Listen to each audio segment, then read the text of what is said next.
මේ විෂයමාලා ප්‍රතිසංස්කරණ ඇතුලේ ඉතිහාසයත් සෞන්දර්යයත් අන්තර්ගත නැහැ කියන කාරණය. එතනින් තමයි පටන් ගත්තේ අල්ලගත්තේ.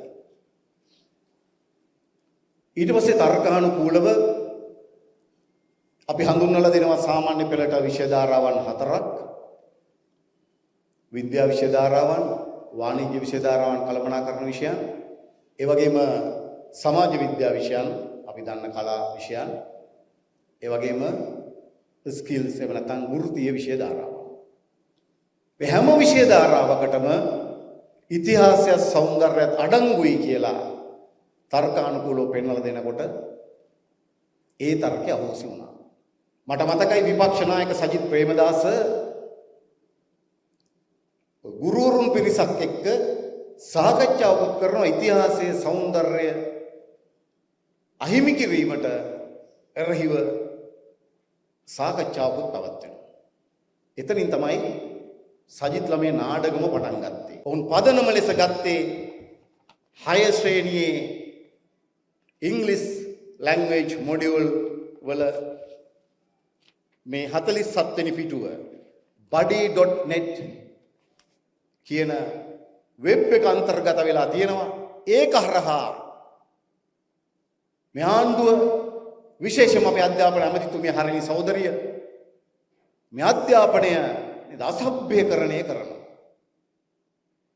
රම සමරිසි අධ්‍යාපනය එක ප්‍රවර්ධනය කරන් රට තුල කටයුතු කරමින් ඉන්නවා. ඒක තමයි ඕන් හඳුන්ලා දුන්නේ. ඒකට උදාහරණ ලෙස ගත්තා මේ පොතත්.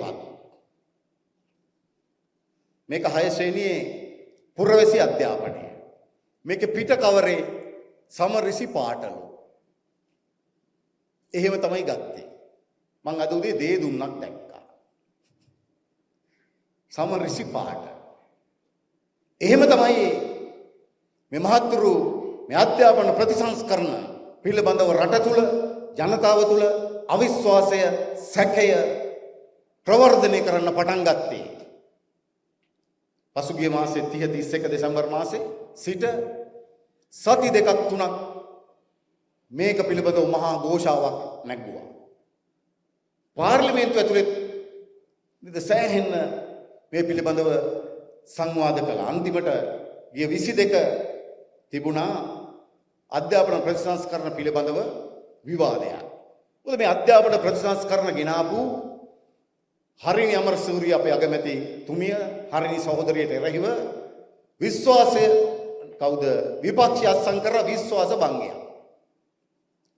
ඔබ දකින්න නැති ඡායාරූප පළ වෙලා තිබුණා. එතන හිටියා විපක්ෂයේ හැම කෙනෙක්.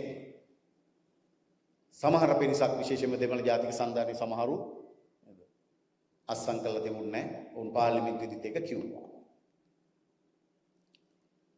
අපි පසුගිය 20 වෙනිදා පාර්ලිමේන්තුව ආරම්භ වෙනකොට අපි කිව්වා ආණ්ඩු පක්ෂ විදියට අපි ලෑස්ති 22 ලබා දෙන්න විශ්වාස භංගේ විවාදෙට ගන්න. ඒගොල්ලෝ එක මග ඇරලා ගියා. අපි තීරණය කරා 22 ප්‍රතිසංස්කරණ පිළිබඳව පාර්ලිමේන්තු විවාදය පවත්වන්න. දැන් මේ සමරසි අධ්‍යාපනය ගේන්න යන සමරසි ප්‍රවර්ධනය කරන්න හදනවා. මහා ഘോഷාවක් නගලා මේ දර එක්කෙනෙක් උපවාසෙක පටන් ගත්තා. අගමැතිතුමිය ඉවත් කරන තුරු නැගිටින්නේ නැහැ කියලා තමයි කිව්වේ. ඊට පස්සේ රතිඤ්ඤ දාලා මේව කරලා නැගිට්ටා. අගමැතිතුමිය තාමත් ඉන්නවා. විපක්ෂ විශ්වාස භංගයක් ගෙනාවා. ඒක පාර්ලිමේන්තුවට ඉදිරිපත් ගේන්නේ විපක්ෂ වෙන්න පුළුවන්. හැබැයි ඒක රටට අදාළ කාරණයක්. ආණ්ඩුවක් ලෙස ඊටාම බරපතල කාරණයක්. අගමැතිට වෙනත් කෙනෙකුට විශ්වාස භංගයක් ගෙනා වගේ නෙවෙයි. ඕනෑම ආණ්ඩුවක අගමැතිවරයෙකුට එරෙහිව විශ්වාස භංගයක් කියලා කියන්නේ ඊටාම බරපතල කාරණයක්.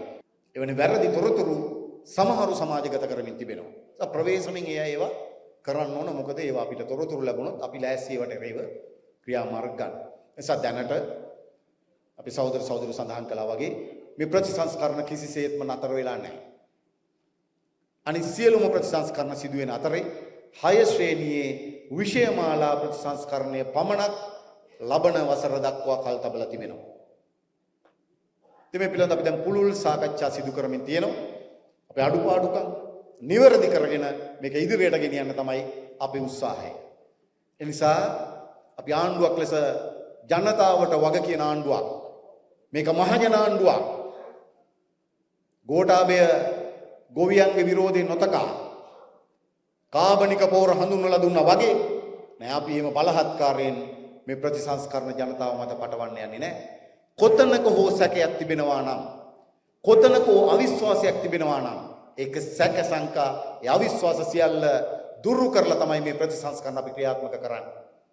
විශේෂයෙන්ම විශේෂමාලා ප්‍රතිසංස්කරණ අපි ක්‍රියාවට නගන්නේ. ඒ නිසා ඒ වෙනුවෙන් තමයි අපි කල් අරගෙන තිබෙන්නේ. ලෙනින් වර එක කිව්වා වගේ නේද? පියවරක් ඉදිරියට පියවර දෙකක් පසුපසට. පියවරක් ඉදිරියට පියවර දෙකක් පසුපසට යලි වේගයෙන් ඉදිරියට. එස අපිත් යලි වේගයෙන් ඉදිරියට යන්න ඕන කරන සූදානම තමයි ඒ වෙනුවෙන් තමයි මේ කාලය ගනිමින් තිබෙන්නේ. අනේ සඳහා පුරවැසියන් ලෙස ඔබට පුරවැසි වගකීමක් තිබෙනවා. මේ පිළිබඳව සමාජය දැනුවත් කරමින් මේ පිළිබඳව රටම දැනුවත් කරමින් මේ ප්‍රතිසංස්කරණ මේ පරිවර්තන වෙනුවෙන් මේ සමාජය පරිවර්තනය කරන්න අපි විශාල වැඩ කොටසක් පහුගිය අවුරුද්ද තුල සිදු කළා.